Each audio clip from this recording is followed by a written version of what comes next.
অসম্ভব। আমরা চ্যালেঞ্জ জানাচ্ছি, ওই কোরআন যদি ও দেখাতে পারে, আমরা চ্যালেঞ্জ জানাচ্ছি ওপেন, তাকে 1 কোটি টাকা পুরস্কার দেবো সে যদি ওই কোরআন দেখাতে পারে। মানুষ এটাকে ভুল বা কোনো কিছু এটা বলতে পারে না। যদি ভুল বলে তাহলে সে নিজেই কিন্তু অন্যরকম জায়গায় চলে যাবে।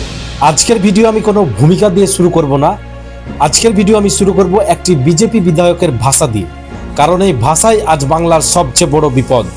ইতিমধ্যেই আপনারা সকলেই জানেন যে একটি ভিডিও সোশ্যাল মিডিয়ায় রীতিমতো ভাইরাল হয়েছে। সেই ভিডিওতে বিজেপি বিধায়ক আসিম সরকার তিনি বলছেন যে মুসলিমদের কোরআন নাকি বদরের যুদ্ধে পুড়ে ছাই হয়ে গিয়েছিল, আর এখন সেই কোরআন 17 জন শয়তান মিলে আবার পুনরায় লিখেছেন, এবং সেই কোরআনে নাকি লেখা আছে, হে মুসলিমগণ, তুমি যেখানে অমুসলিমদের পাইবে সেখানেই বন্দি করে হত্যা করিবে, আরও অনেক কিছু। তো প্রথমেই আগে সেই ভাইরাল ভিডিওটি দেখব, তারপর বিস্তারিত আলোচনা করব। জিহাদি তাদের ওই মন্ত্রটাই আলাদা, তাদের মন্ত্র কোরআনে এটা লেখা আছে। কোরআন তো কয় শয়তান মিলে কোরআন পরে লিখেছে, তারপরে 27 জনের শয়তানের দল মিলে এই কোরআন লিখেছে, এবং বারে বারে এই কোরআনের মধ্যে এমন এমন জিনিস ঢুকানো হয়েছে, বাচ্চাদের শেখানো হচ্ছে, হে মুসলমানগণ, অমুসলমানদের যেখানে পাইবে সেখানে বন্দি করিবে, নির্মম ভাবে হত্যা করিবে। কোরআনে লেখা। আমি সে ধর্মগ্রন্থ ভরে প্রস্তাব করি, সে ধর্মগ্রন্থ আমি যখন তখন পুড়িয়ে ফেলতে পারি। এইসব কথাগুলো কোনো অশিক্ষিত উম্মত বলেনি। এই কথাগুলো বলেছে কে? ভারতের সংবিধানের শপথ নেওয়া একজন বিজেপি বিধায়ক। আমি এখন প্রশ্ন করছি অসীম সরকারকে, আপনি কি ইতিহাস জানেন নাকি ইচ্ছাকৃতভাবে আপনি ইতিহাস তৈরি করেছেন? আপনি বললেন বদর যুদ্ধে কোরআন পুড়ে ছাই হয়ে গিয়েছিল। আসলে এই বক্তব্য একেবারে নিরেট চিটিংবাজি, ধাপ্পাবাজির বক্তব্য।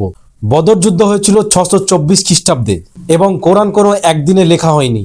23 বছর ধরে কোরআন ধাপে ধাপে নাজিল হয়েছে। শত শত সাহাবী এবং নবীজির সঙ্গীরা আয়াত মুখস্থ করেছিলেন, এবং সেই আয়াত লিখে রাখা হয়েছিল চামড়ার পাতায়, এবং কোরআনের পাঠ অপরিবর্তিত। এর সত্য স্বীকার করেছেন শুধু মুসলমান আলেম নয়, ইউরোপের খ্রিস্টান গবেষকরাও এর সত্য মেনে নিয়েছে। তাহলে আমার প্রশ্ন, এই 27 জন শয়তান তথ্যটা কোন ইতিহাসের বইয়ে লেখা আছে? আপনি দেখাতে পারবেন? এবার আসি সবচেয়ে বিপজ্জনক মিথ্যাচারে, যেটা আপনি এই ভিডিওর মাধ্যমে বলেছেন। সূরা তওবা আয়াত নম্বর 5। আপনি দাবি করেছেন এই আয়াতে নাকি বলা হয়েছে অমুসলিমদের যেখানে পাবে সেখানেই হত্যা করো। এখন আমি কোরআন থেকেই বলছি, সূরা তওবা আয়াত নম্বর 5, সেখানে বলা হয়েছে, কথা বলেছে কোরআনে নাকি আয়াতে কোথাও বলা আছে অমুসলিমদের দেখলে মারতে বলা আছে, এরকম মিথ্যা অভিযোগ। হ্যাঁ, কোরআনে একটা আয়াত আছে, সেটা নির্দিষ্ট একটা জায়গার জন্য, এটা সাধারণ নির্দেশ নয়। সেজন্য কোরআনের তাফসীর পড়তে হয়, ব্যাখ্যা পড়তে হয়। সূরা তওবার একটা আয়াত আছে যে ফাকতুলুল মুশরিকিন হাইসু ওয়াজাদতুহুম তুমুহুম, যখন, অর্থাৎ মুশরিকুনদের যেখানে পাবে সেখানে তোমরা তাদের কতল করো। এইটা রাসূলুল্লাহ সাল্লাল্লাহু আলাইহি ওয়াসাল্লামের হিজরতের পরে, মক্কায় মদিনায় আসার পরে যখন যুদ্ধের দামামা বেজে যায়, এটা যুদ্ধের ময়দানের ঘটনা, এটা সাধারণ নির্দেশ নাই। যুদ্ধের ময়দানে তো কতল করার কথাই হয়, এ পক্ষ পক্ষ দুই পক্ষের ওখানে মারামারিতে কথা বলবে। যুদ্ধের ময়দানে কি ওখানে চুমুকা গোলাপ ফুল দেওয়ার কথা বলবে? ফলে এইটা সব ধর্মেই আছে যে যুদ্ধের ময়দানের অর্ডারটা আলাদা আছে, ওটাকে তুলে নিয়ে এসে এখানে ব্যাখ্যা একদম সম্পূর্ণ ভুল ব্যাখ্যা করেছে সে। আরও বলেছে যে ওর কাছে নাকি একটা কোরআন আছে, আর অসম্ভব। আমরা চ্যালেঞ্জ জানাচ্ছি, ওই কোরআন যদি ও দেখাতে পারে, সারা পৃথিবীর হাফেজদের কাছে বুকের মধ্যে সিনাতে যে কোরআন আছে, এবং সারা পৃথিবীর যে কোরআন আছে সবারই কাছেই, সে মিলিয়ে দেখুক। আমরা চ্যালেঞ্জ জানাচ্ছি ওপেন, তাকে 1 কোটি টাকা পুরস্কার দেবো সে যদি ওই কোরআন দেখাতে পারে। অসম্ভব কথা। সে বলছে বাংলাদেশ থেকে একটা কোরআন কিনে নিয়ে এসছে, সে মিথ্যা বানোয়াট এই কথা বলছে। এবং কোরআন একটা ধর্মীয় বাণী, হিন্দু ভাইদের ধর্মীয় বাণী হচ্ছে গীতা, তাদের উপনিষদ বেদ আছে, আমরা রেসপেক্ট করি, গীতাকে সম্মান জানাই, খ্রিস্টানদের বাইবেলকে সম্মান জানাই ধর্মীয় গ্রন্থ হিসাবে। কোনো ধর্মীয় গ্রন্থ খারাপ লেখা থাকে না, কোনো মানুষকে ঘৃণা শেখায় না অন্যায়ভাবে।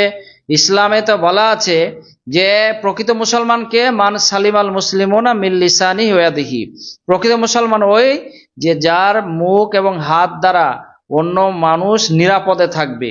নিরাপদে প্রতিবেশীর হক সম্পর্কে অনেক কিছু বলা আছে কোরআন এবং হাদিসে।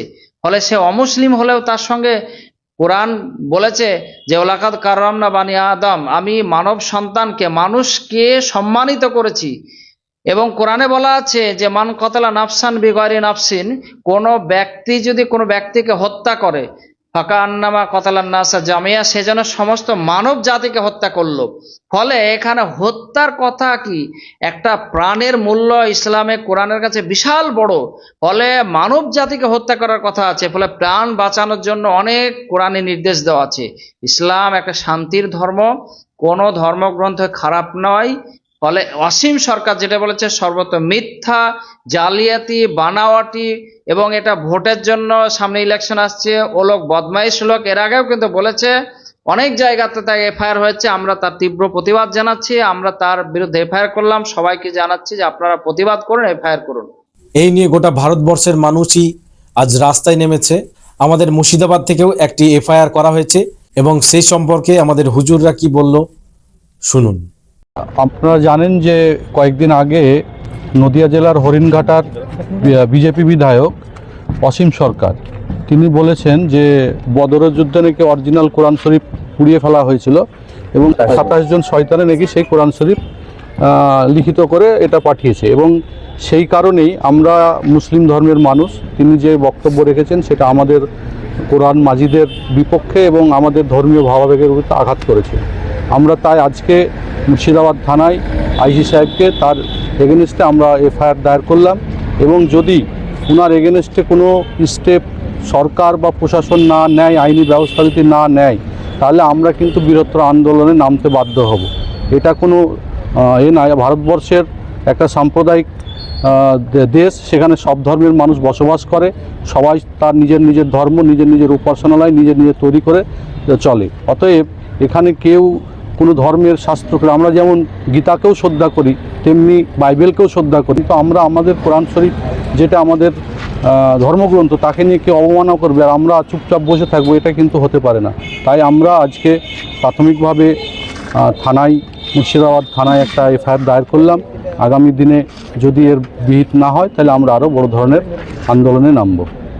আশির সঙ্গে আলোচনা করা হলো এটা, যে এরপরে যদি এটা স্টেপ না নেয় তাহলে র্যালি এবং গোটা পশ্চিমবাংলা জুড়ে আপনার একই দিনে একই ভাবনাটা এই র্যালি শুরু হবে।